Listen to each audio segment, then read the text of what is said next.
бір ғасыр болған шахтаға келдік. Жарбұлақ деген атауымен.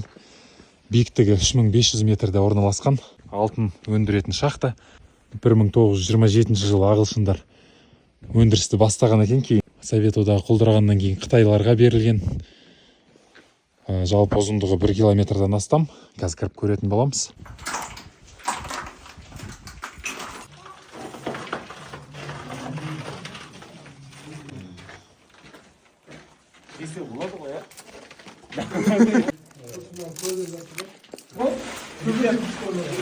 Төменгі ауылдан 3000-4000 метрға дейін су алып келген ғой.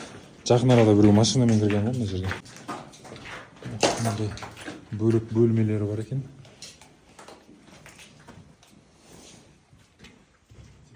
Ну. Кухня. Обед. Дайын ба?